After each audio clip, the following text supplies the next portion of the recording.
করে দিয়ে গেছেন ৩১৩ জন।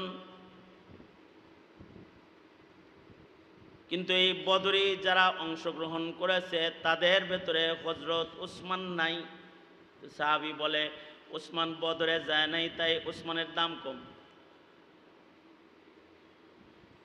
উসমান উহুদে অংশগ্রহণ করে নাই, উসমানের এদিক দিয়েও ফজিলত কম, কারণ উহুদের কুরবানি যাদের আছে তাদের আলাদা আলাদা দাম আছে। যেমন উহুদে কুরবানি আছে হযরত হানজালার, ওনার লাশ আল্লাহ তাআলা আকাশে উঠায়া জান্নাতের পানি দিয়া আল্লাহ তাআলা গোসল দিছে।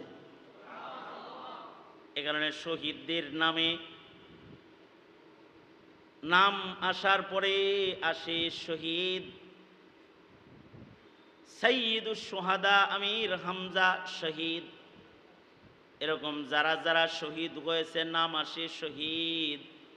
কিন্তু হাদিসের কিতাবে হানজালার নাম যখন আসে তখন আসে গাসিল।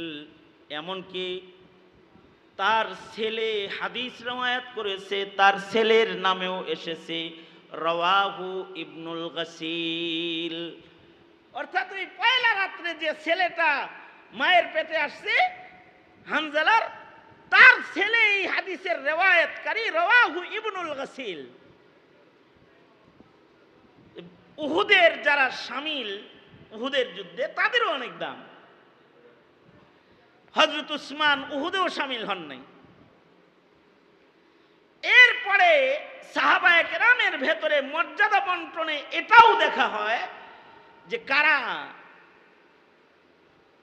বাইআতে রিদওয়ানে অংশগ্রহণ করেছে।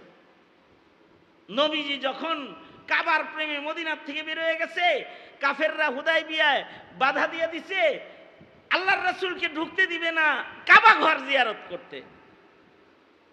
তো আল্লাহর নবী ওইখানে একটা বাইআত করেছিলেন, বাইআতে রিদওয়ান। রিদওয়ান বাইআতে যারা অংশগ্রহণকারী তারা সাহাবায়ে কেরামের মধ্যে তুলনামূলক দামি সাহাবী, কারণ এরা নবীর হাতে হাত রেখে বায়াত নেওয়া সাহাবী। তো সাহাবী বলে যে উসমান তো বায়াতে রিদওয়ানে অংশগ্রহণ করে নাই। এর ফাঁকে একজন যে আছে হযরত আলী কাররামাল্লাহুর ভক্ত, সে চিল্লায় বলে ঠিকই উসমান রে খলিফা বানানো ঠিক হয় নাই, আলীরে বানানো দরকার ছিল। যখনই এই বর্ণনা দিছেন আর সে আওয়াজ দিছে হযরত